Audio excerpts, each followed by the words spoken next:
Tapi I love what you said. Ketika dia mendapatkan ajakan kebaya goes to UNESCO, jangan aku sendirian dong, mau ajak perempuan-perempuan yang lain. Buat aku itu that's the spirit yang hanya dimiliki oleh perempuan, ya nggak sih? Mengajak rame-rame. Kalau mau maju jangan sendirian, benar nggak sih? Ya kan? Itu salah. I think it's one of the traits yang dimiliki perempuan yang harus dibanggakan sebagai perempuan.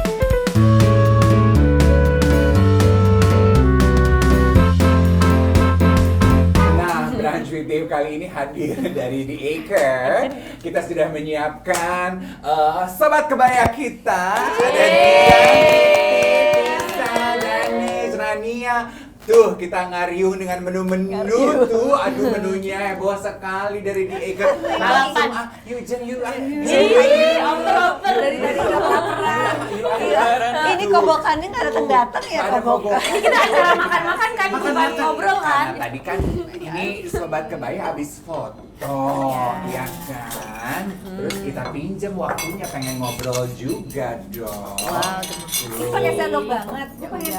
Pakai kobokan. Boleh, pakai tangan boleh. Ngambilnya aja pakai sendok setelah udah masuk mulut bebas. Ini boleh nggak satu ikan ini? Boleh. Sampai lilin-lilinnya juga boleh. Ini ibu lapar ya. Iya, paling seneng deh kalau dapat tamu ya yang ikan petahit gini. Hawek kalau bahasa Sunda ya. Apa? Hawek. Artinya Remuk kalau kata bahasa Sunda ya. Remuk. Tuh, kalian nggak ada ini dong, nggak ada dietary restriction, nggak ada pantangan. tidak ada lagi. Bagus. Makanannya kurang. Nah, Udah nyingkir yang itu kan. Udah dari tadi nih, makanya maaf ya ini milik saya. sok. Aku sambil bacain. Ada dua kok. Tuh. Ayo mau dibagikan? Tuh. Ada truffle fries. Iya, ada yang mau kue tiaw. Kemudian mau Kue tiawnya katanya enak, sini aku tuangin. Jadi kamu bisa pilih-pilih makanan. Itu ada kue tiaw. Sweet potato fries. Iya toh. Crispy duck, iya toh. Ada yang mau minum? Ngambil ya. Crispy dabu-dabu baramundi. Aduh. Panaskan grilled rice. Sebelum makan buah dulu. Makan sayuran. Sayur, betul. Ibu mau minum? Udah. Ibu yang satu udah. Oh, terima kasih, Jeng. Jeng Titi mau minum? Boleh. Jeng Titi karena pakai kebaya ya. Iya, biasanya dimanggil bro. Bro. Bukan dong, bestie dong. Kita ini dong, coba ya. Ini juga enak nih. Itu dia. Cemilan lucu. Sebentar. Nah, berhubung kobokannya nggak ada ya, Jeng, kita pakai ini. Kobokan modern. Properti apa bisa dimakan? Itu properti, tapi kalau kamu pengen banget, kita perbolehkan. Enak ya. Boleh Kak. Soalnya dekorasinya kan kayak gini tuh disesuaikan nih dengan warna-warna vibrant kebaya yang dipakai tadi saat pemotretan. Jadi memang dekorasinya tuh dari sayur, dari buah, dari kembang, ya kan? Pasti nggak dia tadi pas foto ya, saking ku hebohna gitunya. Sok atuh. Yuk. Sebentar ya. Pasti. Good. Oh ini baramundi. Ada Kak. Dabu-dabu baramundi. Kita buka dulu di sini kali ya. Tuh. Nanti kita ambil ya. Kayaknya ini daging apa gitu ya? Cak kue tiawnya enak loh, Dani. Cobain enggak, dong. ini ibu-ibu. Ini Oh iya, kue tiaw. Itu ayam dong. Ada yang mau? Itu Tidak. Mau. Tapi bentuknya kayak bebek sih. bebek. Tuh. Pasti kan teman-teman udah tahu ya. Kalau perempuan-perempuan ini bersatu karena kecintaan mereka pada kebaya. Yes. Diawali dengan kejutan kita di sosial media melihat Dian Sastro dan teman-temannya ini pakai kebaya, pakai kacamata hitam, ketawa-ketawa. They look like they're having so much fun together. Itu tahun lalu ya, Dian? Apa 1,5 tahun lalu? Tahun lalu ya? Tahun lalu deh kayaknya. Ya. Agustus tuh kata Rania. Itu awal mulanya gimana sih? Siapa yang mau cerita duluan? Rania deh. Hormati yang lagi ngunyah. Silakan. yang lagi kunjung-kunjung. Mohon maaf. Wow. Awalnya itu pokoknya, jadi aku tuh seumur hidup nggak pernah nyangka tiba-tiba seorang Dian Sastro DM aku kan. Oh iya. Oh, awalnya begitu. Iya. Dia memang begitu. Iya. Anaknya mengejutkan sekali. Iya. Udah gitu ngomongnya pas itu, boleh nggak kita ngobrol? Ya boleh dong, masa aku nolak ya, agak nggak tahu diri. Terus aku senang banget. Terus itu aku butuh yang kayak apa ya? butuh sadar bahwa ini beneran gak sih dia ngajak gue gitu. Terus Curiga akhirnya fake account gitu ya. iya ya. Atau mau di-hack? Tiba-tiba. Oh. Terus habis itu Miminnya akhirnya doang nih kayaknya gitu. Miminnya aja jangan-jangan, bener. emang ada mimin? Enggak. Oh enggak, aku beneran nanya. Enggak. Terus habis itu akhirnya teleponan, terus dibilang, itu kan mendadak banget ya mbak? Ya, aku boleh telepon nggak gitu kan aku bilang. Iya, Hmm. terus tiba-tiba dan fotonya tuh udah kayak minggu depannya, yang sih? Iya, bener-bener Iya kan? tiba-tiba nggak berapa lama tuh beberapa hari kemudian gitu ya kita Iya, foto. heeh. Oh jadi ketika pertama kali Dian kontak Rania udah langsung pengen ngajak foto? Langsung. Oh berarti si pemrakarsa yang punya ide untuk foto bareng berkebaya adalah Ibu dia. Ibu Budian. Dian. Hmm. Jadi tuh waktu itu tuh pas lagi aku tuh di reach out juga sama ada beberapa ibu-ibu yang lagi mau bikin kampanye kebaya Goes to UNESCO. Ya. Dan aku emang suka banget, aku juga seneng banget aku ikut sertakan gitu. Tapi aku juga punya ide bahwa kayaknya ini mestinya jangan aku doang deh, kita tuh rame-rame. Karena sebenarnya aku tahu teman-teman juga banyak banget yang udah suka banget pakai kebaya, terus punya kreasi mereka sendiri. Dan aku salah satunya notice Rania gitu Iya, loh. betul. Dengan generasinya Rania yang nggak banyak loh anak-anak di generasi semuda itu yang udah melihat kebaya tuh sebagai sesuatu yang cool, yang bisa jadi trendsetter gitu. Jadi aku harus ajak nih anak, aku belum kenal, aku pengen ngajak kenalan gitu. Dan aku juga tahu Andin yang emang selama dia dengan perjalanan fashionnya yang selalu keren-keren, salah satunya adalah dia pakai kebaya sebagai fashion statement. Jadi bukan untuk ke acara kebayaan gitu loh. Jadi emang sebagai ya fashion statement hari ini adalah berkebaya gitu loh. Jadi aku juga sangat terinspire dengan Andin. Aku ajak Andin juga mau. Ibu Danish, Syarifah Danish dengan gayanya yang juga sangat avant-garde dan mix match kebaya 80-an aja ya. Sambil menikmati masakan kita ya, bener. Dicocol-cocol sambal gitu, jot kan. Hasilnya nasi Sambal kecombrang kepedesan. lagi.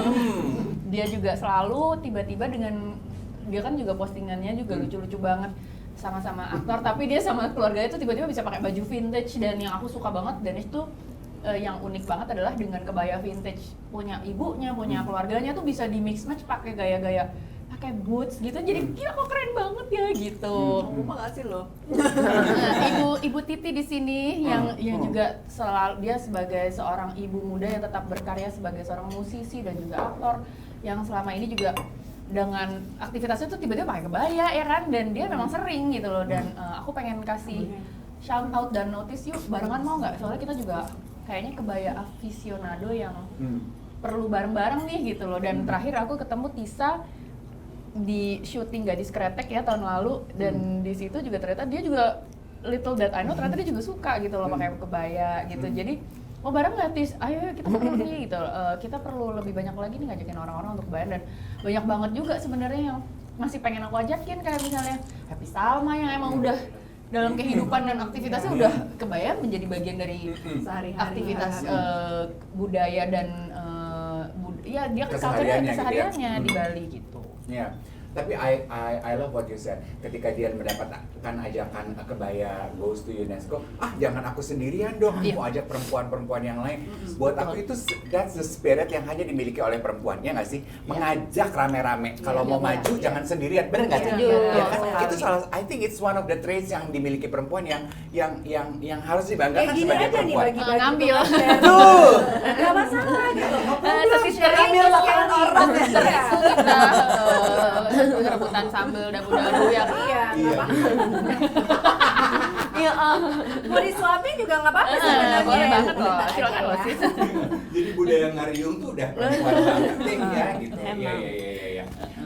Betul apa yang dikatakan oleh Dian, bahwa aku juga udah pernah wawancara Rania dan kekaguman saya juga bermula pada Rania. Generasi muda yang mendedikasikan kesehariannya sebagai sarana ekspresi kecintaannya pada kebaya gitu. Dan kamu kan aku wawancara kamu tuh udah setahun lalu ya Rania ya? Lebih ya? 2002 iya udah setahun yang lalu lebih berapa kayak awal tahun lalu ya? Iya. Iya. Yang aku pengen tahu, pasti kan impact yang kamu buat di sosial media semenjak terakhir kali kita ngobrol sudah jauh lebih banyak. Apa feedback yang rata-rata masuk kepada kamu yang membicarakan mengenai kehidupan kamu berkebaya? sebenarnya orang kan dari awal lihat aku tuh kebanyakan karena aku dibilang jago mix and match. Yang benar-benar ketika orang mungkin banyak yang ngerasa nggak cocok, kebaya warna-warni banget, tapi akhirnya enggak, aku bagus-bagus aja gitu. Saya kalau seumuran aku tuh ngelihat kain, mikirnya tuh udah warnanya harus matching, harus senada. Ini harus yang kayak benar-benar sogan, coklat doang. Sementara kan sebenarnya kain tuh sekarang udah macem-macem banget warnanya ya, nggak cuman kayak kain dari batik Solo, batik Jogja, enggak, sebenarnya udah meluas banget gitu, tekniknya juga ada macem-macem. Jadi mereka lupa bahwa enggak, kok sebenarnya berkebaya itu pakai kain nggak harus kayak di orang-orang keraton yang rapi gitu, yang pakem. Makanya akhirnya aku sebagai anggota keluarga dari sebuah istana, aku beraniin diri. Awalnya tuh takut-takut gitu, aku takut juga ya, aku mikir apaan sih pakai baju apa kok di maksudnya di keraton pakainya kebayanya bukan yang khas kita gitu. Aku beraniin aja. Aku beraniin pakai dalamannya cuma kutang gitu kan. Terus aku pakai outer. Gitu-gitu. Terus kainnya juga yang nggak nyambung sama sekali. Kainnya juga nggak harus kain dari Solo atau Jogja. Aku pakai dari Cirebon juga, macem-macem. Terus awalnya juga orang aku tuh awalnya nggak begitu diterima di kalangan, maksudnya teman-teman keluarga gitu loh, mikirnya kayaknya enggak deh, kurang bagus gitu, kurang berani. Tapi ternyata malah seumuran aku tertariknya gara-gara itu, gara-gara gaya yang berbeda dan agak aneh di mata orang ya. Ya, berarti yang dilakukan oleh Rania adalah ketemu tuh ya, kenapa untuk generasi saat ini, kenapa kebaya tadinya agak sedikit menakutkan, karena mungkin mereka kebelenger sendiri dengan banyaknya peraturan, benar nggak bisa? Takut salah ya kan? Iya. Ada pernah aku dengar, aku tuh nggak berani pakai kain karena takut salah milih motif, tiba-tiba gue pakai yang buat orang tua, padahal gue belum jadi orang tua, gitu-gitu. Benar-benar. Iya, nggak keras. Paha kali ya. Benar, apa tuh? Tahu kok, nggak keras paha kali ya. Kuping aku bercabang. Wah, habis ngomongin kebaya, pakem, nggak keras, apa kali ya? Ternyata yang diomongin bebek. Bebek goreng. Kupingnya bercabang Aku pengen tahu pendapatnya Tisa, karena Tisa juga kan mewakili anak muda dan tadi ngangguk-ngangguk tuh. Iya kan, anak-anak generasi kamu takut salah gitu kalau mengekspresikan diri dengan kebaya itu. Bener banget, aku sih ngerasa banget. Apalagi waktu pertama kali aku nyoba mix and match style aku pakai kebaya, itu masih banyak orang yang stigmanya tuh masih belum seberani sekarang lah gitu. Waktu awal-awal tuh aku masih kayak, ih ngapain sih pakai kebaya, sedangkan kita kan udah pakai misalnya yang sekarang lagi tren apa sih gitu, kenapa kok kamu memilih pakai kebaya, nggak terlalu jadul gitu katanya, terus kok tua banget sih gitu jadi anak gitu, terlalu fashionable-nya tuh fashionnya tuh kayak old school gitu. Terus aku bilang selama aku nyaman kenapa enggak gitu. Aku juga kan sebagai generasi muda mau memilih kebaya itu pasti ada alasannya gitu, karena zaman sekarang tuh udah terlalu abstrak banget stylenya, jadi kebaya pastinya udah masa sih kebaya tuh udah hilang gitu, kayaknya udah kurang dilestarikan lah sama generasi muda. Makanya aku memilih kebaya supaya bisa mengembalikan budaya kebaya lagi lah. A breath of fresh air kepada Bener. kebudayaan yang abstrak dan gitu deh. ya. Oke, kita kasih jeda waktu sebentar supaya kita bisa mencicipi makanan yang belum kita korek ya. We'll be back. Walaupun memang iya menggunakan kebaya, kata Rania dan teman-teman perempuan-perempuan ini bilang bebasin aja warnanya, tabrak-tabrakin aja, nggak ada pakem. Tapi pasti ada personal favorite dong. Kalau ngomongin warna, ya toh, coba pengen tahu satu-satu. Yang paling jenaka dulu nih kata dia. Jenaka. Yang penting Apa nih? Kebaya dan kain. Kamu tuh personal favorite-nya warna apa? Aku sebenarnya nggak ada yang in particular warna tertentu, tapi aku emang suka warna-warna yang vibrant ya, yang mencolok gitu. Karena aku benci tampil sama kayak dia, aku harus kelihatan gitu. Iya betul. Kalau udah dandan nggak kelihatan tuh kayaknya. Iya, kok nggak kelihatan sih? Iya. Harus show gitu Harus ya. show Terus setiap. aku suka banget yang dia suka mix match pakai kebaya-kebaya lama. Iya. Kebaya tahun 80-an itu dengan padding dan Ada puff iya, ada gitu. puffnya, Tiba-tiba ada umpak-umpaknya gitu. Umpak-umpak. Jadul menukik gitu ya. Iya kayaknya. menukik, terus aku suka pakai boots juga karena Itu gila sih, keren banget. karena menurut aku tuh maksudnya aku tuh orangnya suka bereksperimen kan gitu. Terus kenapa nggak bereksperimen dengan kebaya gitu sebagai salah satu rootsnya aku. Ciru. Jadi bereksperimen lah dengan kebaya gitu. Salah satunya kebaya tuh nggak harus pakai misalnya sepatunya kayak pakai heels aja atau pakai selop aja atau pakai sendal aja. Bisa juga pakai boots, pakai cats, pakai gladiator shoes. Pokoknya bereksperimen lah gitu. Gitu. Jadi sebenarnya aku membayangkan yang perempuan Sobat Kebaya ini lakukan menularkan semangat kebebasan mengekspresikan diri melalui kebaya. Lupakan mengenai pakem, bebas-bebas lu aja deh mau ngapain. Betul. Iya kan? Kita menggunakan pakem sebenarnya pada saat-saat tertentu Iya, supaya iya. kita juga nanti dari generasi ke generasi jangan sampai lupa nih bahwa kebaya itu juga punya pakem ketika lo datang kawinan atau acara suro, satu suro gitu kan ada harus pakem-pakem yang kita mesti pakai, jangan juga tabrak-tabrakan. Betul. Tapi ketika buat hari-hari kita harus bebas berekspresi supaya apa? Supaya nggak membatasi termasuk anak-anak muda, oh bisa ya pakai kaos tapi pakai batik, kain batik atau pakai celana jeans pakai kebaya, keren ya pakai sepatu cats, pakai tas yang bebas banget gitu. Jadi itu yang membuat kita semua semangat untuk melakukan ini karena sebenarnya kita dari kecil, kalau aku dari kecil tuh nggak pernah melihat anak-anak seumuran kita itu di zaman itu yang pakai kebaya. Sepengetahuan aku kebaya itu mama. Keondangan. Nenek, kondangan. Keondangan. Terus kalau kita disuruh pakai kebaya nggak mau. Bisa dihitung kita pakai kebaya mungkin setahun sekali acara sekolah, hari Iya. nasional, Iya. Kartinian, Kartini, gitu. lomba. Iya. Tapi sekarang dengan semakin bebas berekspresi, anak-anak muda juga banyak yang pakai kebaya dengan gaya mereka. Gitu. Jadi mesti ada dua yang dibedain bahwa kita bebas berekspresi, tapi di saat-saat tertentu harus ingat pakemnya harus dijaga. Intinya I like that. tetap tahu tempat lah ya. Iya. Ya, menyesuaikan Betul. dengan tempat juga. Iya betul, aku suka itu. Harus tahu tempat juga Iya. gitu ya. Pada saat harus tampil formal ya harap dihargai pakemnya gitu Iya, ya. betul. Dan aku suka cara kontrolnya Titi ya. Dia kan tangannya udah kotor, tapi lagi menjelaskan dia bajunya ada di sini. Kalau gua tangan kotor pakai kebaya baju bagus di sini. Ya udah. Kontrolnya bersiap di sini. Otomatis saya gitu ya. Sama Danis juga. Di sini. Terus kalau keringetan bisa gitu aja gitu. Kita tuh emang udah jiwa mama Sekali. sayang sama bajunya juga udah Iya, keluar. iya, iya. Udah tahu tangannya harus ditaruh di mana ya. Sama ini ya, semangat kebebasan berekspresi itu loh. Kan kebaya selama ini mungkin dijauhi yang generasi muda karena pakai kebaya itu repot, harus menjaga badan, constricting, ya kan? Sementara tergantung pembawaannya dan dipakai kemana, harus pakai korset. Iya. Aku juga gak sukanya gini loh, Dev. Pas lagi kita muda gitu, kita tuh suka mengasosiasikan kebaya tuh sama pakaiannya ibu-ibu pejabat. Hanya dari kelas-kelas ekonomi tertentu. Jadi kebaya tuh kayak jadi simbol status ekonomi seseorang. Luxury. Kayaknya pakai kebaya ya tahu deh, aku kan nggak punya uang untuk beli kebaya yang bagus itu gitu loh. Jadi kesannya tuh kebaya tuh jadi kayak tempat untuk orang tuh bermegah-megah gitu loh. Padahal dulunya tuh kita semua dari rakyat jelata sampai manapun tuh kita semua pakai kebaya. It's just our normal, kayak kemeja, kayak kaos sehari-hari gitu loh. Aku tuh kepingin banget sebenarnya mengubah persepsi bahwa kebaya tuh bisa jadi pakaian sehari-hari buat beraktivitas, buat ke kampus, buat ngajar, buat ke kantor. Ada yang engineer harus ke site, dia ke lapangan pakai kebaya. Emang it's just kayak gantinya kemeja dan kaos aja gitu, di rolling aja gitu loh.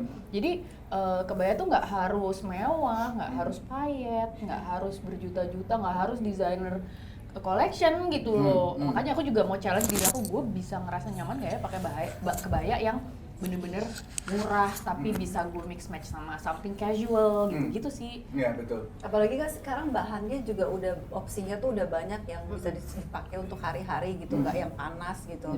Kayak ini aja yang aku pakai sekarang tuh bahannya tuh bahan yang bahan hari-hari gitu. Iya. Udah ada yang kayak bahan kaos juga bahkan sekarang. Iya betul. Iya. Dan harga juga beragam. Orang mikir oh mahal, padahal sebenarnya kayak aku suka posting di Instagram aku kebaya brokat aku harganya 150.000. Mungkin di saat orang-orang oh kebaya itu biasanya harga jutaan, nggak brokatnya nggak harus, tapi bagaimana kamu mix and match itu nggak kelihatan 150.000 sebenarnya. Jadi sebenarnya nggak ada alasan kebaya mahal ribet, enggak, itu kebaya yang aku pakai tinggal plek, nggak ada cantel-cantelannya, nggak ada harus gimana, langsung siap pakai gitu. Bahkan kalau thrifting ada yang harganya 30.000 ya. Ya, itu Banyak lebih murah yang lagi. sih, Tapi banyak juga kebaya dari desainer Indonesia yang pasti harga dari murah sampai mahal itu juga dengan kualitasnya masing-masing. Jadi tinggal milih aja. Jadi harga sebenarnya harusnya tidak masalah gitu. Tapi Apa aku yang suka banget tuh konsep thrifting. Menurut aku itu sangat kekinian. Slow fashion, dimana kita bisa recycle fashion dan kita bisa reinventing fashion yang udah lama jadi baru lagi looknya gitu. Oke, ya aku juga ingat tuh beberapa eranya suka sekali ya, gemar sekali membagi di konten sosial medianya. Message-nya sama, ngasih lihat kebaya tuh nggak harus yang puluhan juta gitu kan. Kamu suka kasih lihat kain batik udah deh.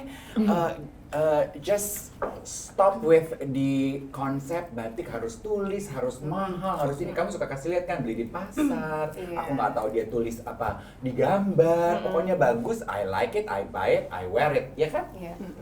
Orang tuh kadang masih kaget aku pakainya ternyata semurah itu gitu. Terus kadang mereka bilang, Bapak aku udah jauh-jauh ke pasar Triwindo tapi nggak nemu ya. Padahal kan emang harusnya kita bener-bener nyari senyari-nyarinya, nggak cuma di permukaannya gitu loh. Biasanya kebanyakan orang tuh nyari cuma di toko pertama, abis itu panas dibuat pulang. Padahal kayak namanya thrifting, mau cari apa yang murah ya harus bersahabat dengan tempat itu juga gitu. Jadi menurut aku kalau misalnya untuk anak-anak muda yang pengen cari yang murah, tipsnya jangan malas aja sih. Tuh. Jangan apa-apa pengen langsung jadi. Kalau misalnya emang pengen yang murah, cari. Itulah seni thrifting. Itulah seninya thrifting. Aduh, kamu sama aku tuh punya persamaan loh. Kamu kan juga orang suka kaget gitu ya, nggak nyangka kalau kamu pakai barang-barang murah. Kalau aku juga orang suka kaget, nggak nyangka kalau aku murah. Beda konsep ya. Sorry. Tapi jamnya nggak murahan loh itu, jamnya. Thrifting. Waktunya kita kasih break dulu ya. Tuh. Tadi Dian udah mention awal yang menyatukan mereka adalah ketika mulai menggerakkan ide kebaya goes to UNESCO. Update dikit dong, gimana tuh saat ini? Apa yang sedang terjadi kebaya goes to UNESCO-nya? Jadi itu sebenarnya aku juga nggak terlalu paham. Itu kan sebenarnya kan ibu-ibu bener-bener tante-tante yang lebih senior jauh daripada aku yang sebenarnya ngajakin aku untuk ayo bantuin bikin anak-anak Indonesia juga pakai kebaya. Aku sih ayo aja, aku juga suka. Cuma kayaknya kalau nggak salah, aku juga pengetahuan aku juga masih terbatas. So correct me if I'm wrong. Katanya sih jadi kampanye untuk mendaftarkan ke UNESCO itu ada beberapa hal yang lagi mau didaftarin Indonesia. Salah satunya itu adalah batik dan kebaya. Nah, mengenai kebaya ini agak ribet ternyata. Jadi sebelum kita daftarin ke UNESCO, ternyata tuh kita malah udah diajakin sama beberapa negara sahabat, negara tetangga untuk bareng-bareng mendaftarkan kebaya sebagai culture-nya rame-rame bareng-bareng nih. Kalau nggak salah sama Malaysia, Filipina, Singapura ya kalau salah, atau Thailand gitu, Brunei juga, Thailand, Malaysia, Singapura juga. Nah itu kalau nggak salah di Indonesia sendiri ada beberapa orang yang setuju sama culture sharing itu, sama ada juga yang nggak bisa dong kita aja sendiri Indonesia karena kebaya itu tetap Indonesia. Well, aku pengen ngajakin juga sih teman-teman untuk ingat sejarah gitu. Zamannya kita dulu Majapahit ya, negara kepulauan Majapahit. Emang kita tuh nyampe Thailand, nyampe Malaysia, nyampe Filipina, itu semua part of our kingdom. Kita tuh tadinya satu negara gitu loh. Baru dengan perubahan peradaban modern ini aja akhirnya kita jadi kepisah-pisah di beberapa negara yang berbeda. Tentunya nggak, maksudnya masuk di akal sekali kalau misalnya kebaya itu juga ada di negara-negara tetangga karena memang ya itu mungkin dari zaman Majapahit kita udah pakai kebaya gitu loh. Aku juga nggak tahu ya, maksudnya aku mungkin harus belajar lagi mengenai hal itu, tapi adapun pro dan kontra tentang kita mesti daftar diri kita sendirian sebagai pemilik culture kebaya ataupun barang-barang sama negara lain, menurut aku nggak mau fokus di situ. Kalau aku pribadi, aku emang suka banget sama kebaya, and whatever the movement yang ada di UNESCO itu, yang penting I don't want to stop wearing it gitu loh. Jadi aku juga nggak mau aku pakai kebaya hanya karena bantuin kampanye ini. Aku juga bukan orang yang politis, aku juga nggak terlalu ngurus ini gitu-gitu. Tapi aku sih emang tetap aja pengen teman-teman pakai kebaya karena menurut aku keren aja gitu. Kalau boleh tahu juga, any thoughts, any personal mungkin opinion Rania punya insight mengenai ini. Aku juga monggo ditambahin gitu lah, aku juga. Kalau saya orangnya walaupun aku sangat-sangat belajar sejarah dan aku emang kuliah di Fakultas Ilmu Pengetahuan Budaya, tapi aku nggak begitu mikirin gitu mas kalau misalnya, oh ini kebaya milik ini, kebaya milik itu. Untuk setiap negaranya kebaya mungkin punya sejarahnya tersendiri gitu loh. Jadi kalau emang aku ngerasa kebaya itu, terutama di latar belakang keluarga aku, emang nyatu banget sama aku dan kayak itu yang membuat aku tumbuh sampai sekarang, ya udah pakai aja, nggak perlu mikirin kiri kanan gitu loh, dan nggak perlu ikut heboh-heboh di media sosial kayak ini benar nggak sih gitu-gitu ya. Kalau misalnya emang senang pakai, ya udah pakai gitu.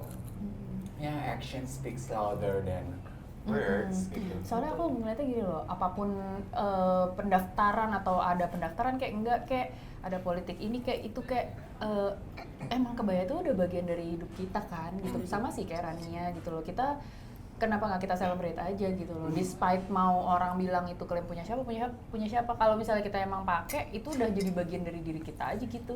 Jadi nggak usah terlalu banyak, nggak usah terlalu banyak mau didaftarin kayak enggak kayak gitu, tapi emang it is a part of our life gitu. Kalau misalnya kita bisa pakai itu sehari-hari ya gitu. Kalau aku mungkin ada sedikit pandangan beda ya soal ini. Kalau aku boleh milih sih sebenarnya aku pengen banget kita itu dapat kebaya itu sebagai identitas Indonesia. Kenapa? Karena aku ngelihat kayak contohnya Jepang punya kimono. Kimono tuh Jepang gitu, bukan punya negara lain. India punya sari gitu. Alangkah indahnya kalau misalnya kita punya kebaya tuh siapa sih Indonesia gitu. Aku bangga itu kayak sampai mau terharu-haru gitu ya. Seandainya kan bisa ada kesempatan buat itu sih aku seneng banget gitu. Cuman kan ya balik lagi ke sejarah, mungkin bukan hanya kita yang punya, kita bisa sharing, tapi kalaupun ada kesempatan kita bisa berjuang untuk itu sih aku semangat banget sih, pengen banget supaya kita punya identitas. Jadi itu juga luas ya, kalau misalnya kita kebaya itu identitas bangsa Indonesia, itu bisa membangun perekonomian kita juga lebih baik. Orang datang ke Indonesia itu beli kimono, kita ngasih souvenir ke orang luar negeri, ngasih kebaya, ngasih kebaya gitu. Jadi kayak kita kalau ke Jepang foto pakai kimono, orang kalau ke Indonesia foto dong pakai kebaya gitu. Gue baru nunggu dia titik gue mau ngomong gitu. Oh my god, you and I. Connect ya, ya kan? Maksudnya itu kan akan jadi kuat gitu, budayanya juga akan lebih kuat, ekonomi kita jadi lebih naik, terus negara kita jadi lebih terkenal lagi dengan kebaya itu. Pengen sih sebenarnya. Cuma mungkin emang jenis kebayanya juga beda nggak sih? Kita maksudnya kebaya Indonesia dengan let's say kebaya Malaysia gitu sebenarnya modelnya gue juga beda pernah paham kan? tuh sebenarnya definisi kebaya tuh sampai mana sih gitu kan. Kebaya kan ada macam-macam tuh, ada yang Kartini, ada yang Kebaya Malaysia tuh kebaya ada yang karung ya, seamless, kebaya ada karung. yang baju kurung, Kurung, kebaya karung. Iya, Kebaya kurung. itu kayak Lomba balap karung dong, Bu. kebaya karung itu dari Padang kan, tapi Padang itu kalau menurun lagi dari Melayu ya. kan. Jadi paling nggak yang kayak kutu baru gitu deh gitu. Aku mikirnya kutu baru itu kayak kebaya Indonesia keren banget gitu. Tapi yang nggak tahu ya, sekali lagi kalau untuk urusan kesana banyak. Tapi make sense gitu, apa yang disampaikan sama Titi nyambung sebetulnya dengan yang disampaikan oleh Rania dan juga Dian gitu. Untuk to be able for kebaya to be our own, ya kita sebagai bangsa nggak usah mikirin dia didaftarin punya siapa. Elunya sendiri harus membuat kebaya menjadi identitas diri. Kalau tadi dibandingin sama kimono sama sari, ya itu udah jelas jadi identitas diri orang Jepang, perempuan Jepang, orang Jepang dan juga orang India, ya dong. Orang mereka tuh they embody it, it's their character, it's their identity. Lah kalau kita kebaya mungkin sudah mulai ditinggalkan saat ini gitu ya. Orang Jepang tuh bisa ke kantor pakai kimono kan, dan Perdana Menteri, anggota parlemen India tuh ke kantor parlemen, gedung parlemen tuh pakai sari gitu. Bayang nggak sih perutnya kebuka-kebuka gitu, tapi it is their national ini. Kita mau pakai kebaya aja ada yang dibilang kurang bagus lah secara kurang agamis modern gitu-gitu, atau pro dan kontra gitu. Tapi maksud gue kalau misalnya kita bisa bagian kebaya tuh jadi bagian kita, kayak pakaian dinas kita aja tuh kebaya gitu loh. How cool is that gitu. Tapi sebenarnya sekarang udah banyak loh kayak orang-orang di kantor ya, hari Jumat wajib kebaya gitu. Terus ada, aku juga dulu sempat bikin hashtag Selasa berkebaya gitu. Jadi sebenarnya kalau kita lihat juga udah mulai makin banyak nih yang berkebaya. Jadi kita juga harus appreciate itu, dan semoga makin banyak yang pakai kebaya. Semoga orang-orang dari luar negeri I want to come to Indonesia because I want to wear kebaya gitu kayak. Movementnya udah ada lah ya. Movementnya udah ada. Iya betul.